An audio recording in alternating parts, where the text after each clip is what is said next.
Bismillahirrahmanirrahim. Assalamualaikum warahmatullahi wabarakatuh.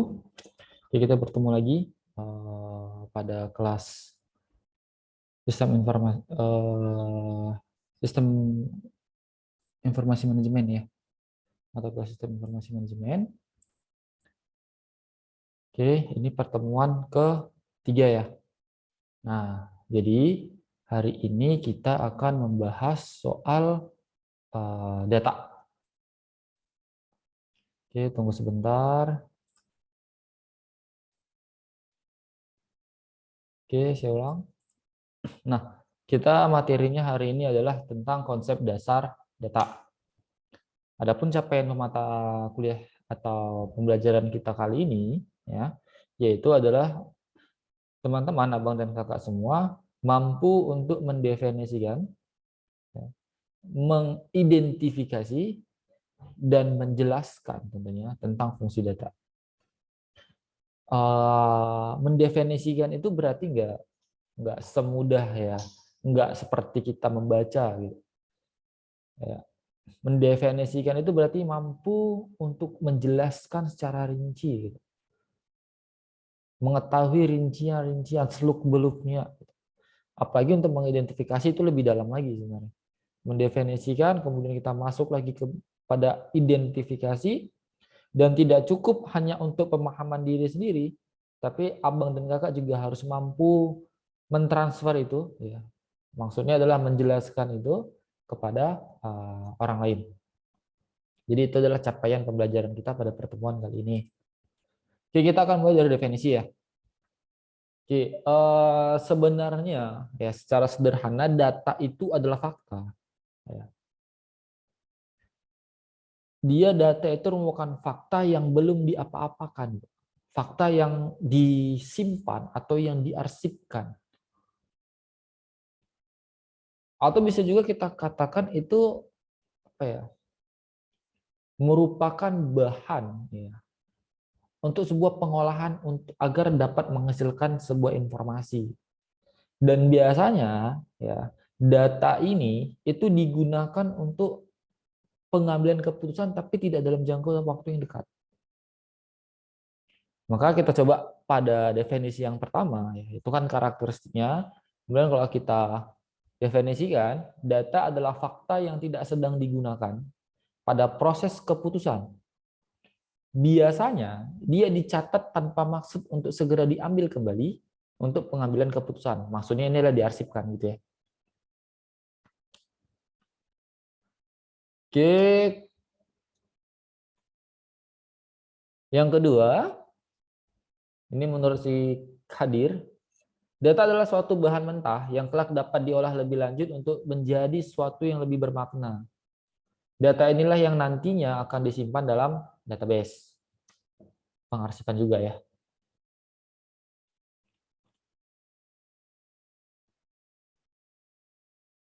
Kemudian, data juga dapat didefinisikan sebagai representasi dunia nyata mewakili suatu objek seperti manusia, hewan, peristiwa, konsep, keadaan, dan sebagaimana yang direkam dalam bentuk angka, huruf, simbol, teks, gambar, bunyi, dan kombinasinya. Lebih kompleks ya penjelasannya. Tapi abang kakak bisa tinggal baca, tidak terlalu sulit untuk memahami ini. Oke, selanjutnya konsep dasar data. Sederhana sebenarnya konsepnya ada tiga. Ya, yang pertama itu data itu merupakan kenyataan. Ya, data itu merupakan kenyataan, kejadian yang benar-benar terjadi, tidak dikarang-karang, tidak dikamuflasekan, yang memang benar. Kemudian data itu adalah bahan untuk diproses. Outputnya adalah informasi. Jadi kalau dalam tatanan produksi, data itu input, kemudian diproses, informasi adalah outputnya. Ya. Yang ketiga, fakta-fakta atau angka-angka yang relatif tidak berarti bagi pemakai. Tapi jangan salah, ya. Data itu sebenarnya memiliki fungsi yang krusial ya, yang fundamental, yaitu sebagai reminder, pengingat. Dan data juga bisa menjadi acuan ya. Data juga bisa menjadi acuan dalam pengumpulan keputusan. Karena apa? Karena data merupakan input dari informasi. Yang mana definisi informasi sudah kita bahas pada pertemuan-pertemuan sebelumnya. Maka kalau teman-teman abang dan kakak lihat diagram yang di bawah, di situ ada data, kemudian diolah, ya. Pengolahan itu dapat pada merujuk pada penyimpanan data, pengolahan itu dapat merujuk pada penghasil informasi.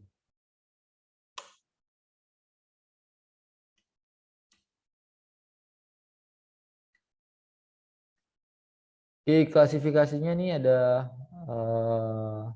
cukup banyak ya. Yang pertama, klasifikasi data menurut jenis data. Jadi ada dua jenis, data hitung dan data ukur. Data hitung berarti sifatnya angka ya. Dan sebenarnya ini juga angka sih dua-duanya. Tapi bedanya adalah hasil perhitungan atau jumlah tertentu. Yang inilah data yang menunjukkan ukuran mengenai nilai tertentu. Nah, di situ dia letak bedanya. Yang kedua, klasifikasi data menurut sifatnya.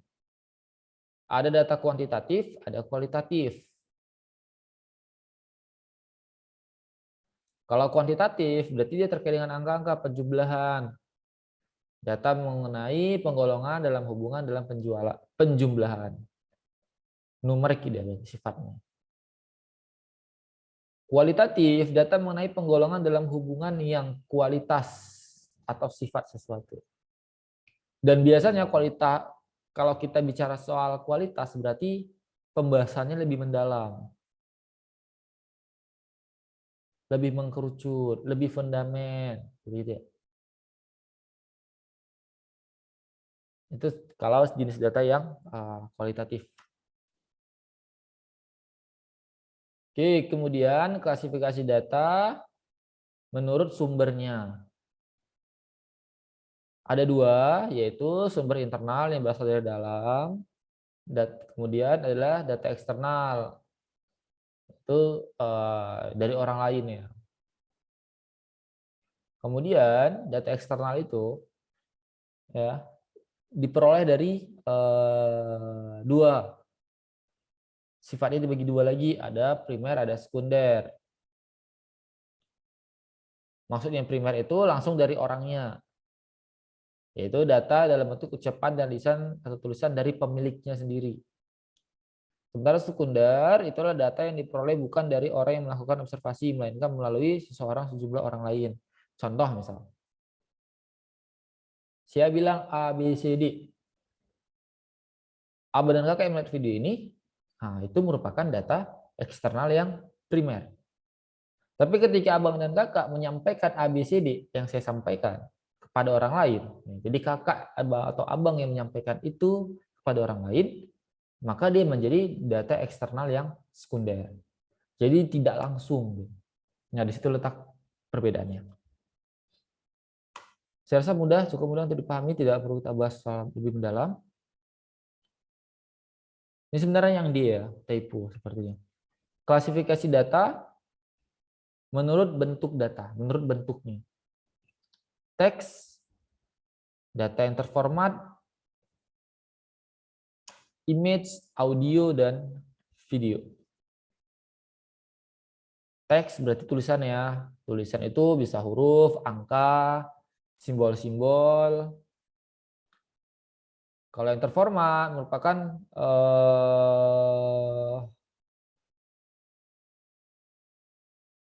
jam, tanggal, nilai mata uang gitu ya.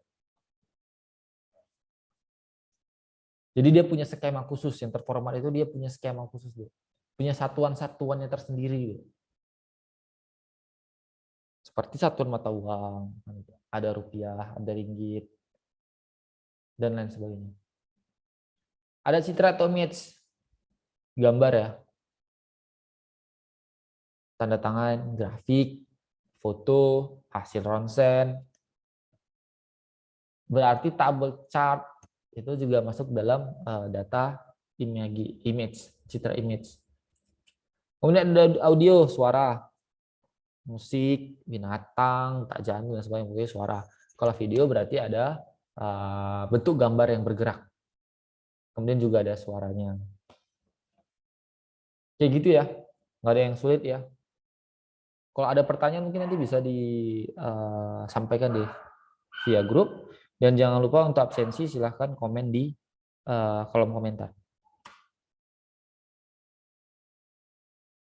Oke, selanjutnya itu ada nilai data.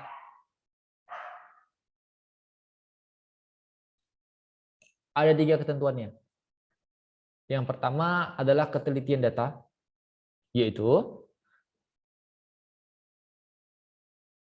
ketelitian suatu data ditentukan oleh kecilnya perbedaan apabila observasi yang menghasilkan data itu diulang.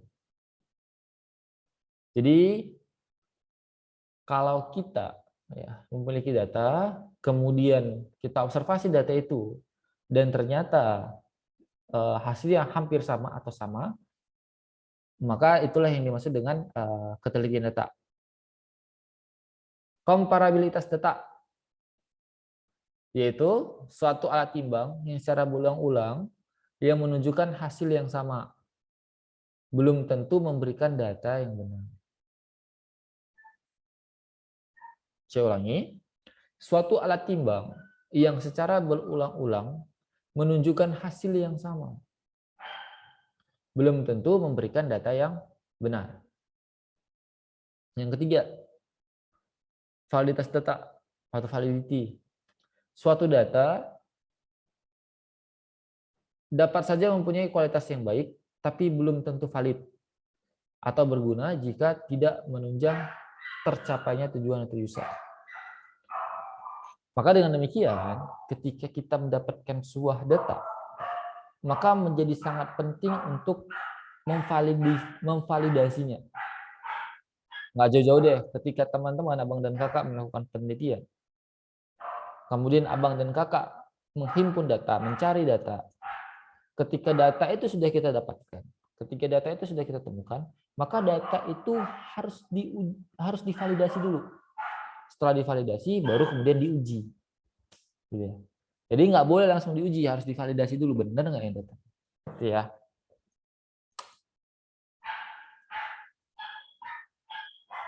Oke, untuk hierarki data, pertama ada elemen data. Ini berarti data terkecil. Kolom, item, dan atribut. Kemudian ada record. Dia gabungan dari elemen data. Kemudian ada file. Dia adalah kumpulan dari record. Jadi jenjangnya ada 3. Pertama dulu elemen data, yang kemudian kumpulan dari elemen data itu menjadi record, ya kumpulan dari record itu menjadi file. Sama, contoh kayak dalam tubuh. Dari sel bergabung menjadi jaringan, jaringan bergabung menjadi organ, organ bergabung menjadi sistem organ. Nah, gitu ya. Sama itu. Oke, kemudian yang terakhir yaitu pengolahan data. Ada 2 aktivitas sebenarnya. Yang pertama untuk penyimpanan, itu kita mulai dari pengumpulan, ya, pencairan, baru kemudian nanti dipisah ya, ada file induk, ada file transaksi, kemudian yang terakhir ada pemeliharaan, maintenance. Pemeliharaan ini penting. Kenapa? Karena data itu kan sebenarnya sifatnya tidak digunakan untuk sekarang. Tapi bisa jadi akan berguna pada masa yang akan datang. Jadi kalau tidak dipelihara, maka khawatirnya data itu akan menjadi rusak dan tidak dapat dipergunakan pada masa yang akan datang. Dan ternyata ini contoh ya, walaupun sama kayak kita cari barang. Kalau kita nggak butuh, nampak dia. Tapi ketika kita butuh, hilang dia. Nah, maka itulah data perlu untuk dipelihara. Yang kedua ada penanganan data. Kegiatannya itu yang pertama memeriksa, kemudian dibandingkan, kemudian dipilih, kemudian diringkas, kemudian digunakan. Jadi data yang kita simpan tadi tidak langsung gujuk-gujuk langsung kita gunakan. Kita periksa tuh, data diverifikasi, kebenarannya dan segala macamnya. Dan untuk membuktikannya kita bandingkan dulu. Mana yang paling tepat untuk kita gunakan. Maka dalam membandingkan itu, kita masuk pada tahap selanjutnya, yaitu kita pilih mana yang paling berguna. Karena kan tidak semua data juga kita butuhkan pada saat yang sama.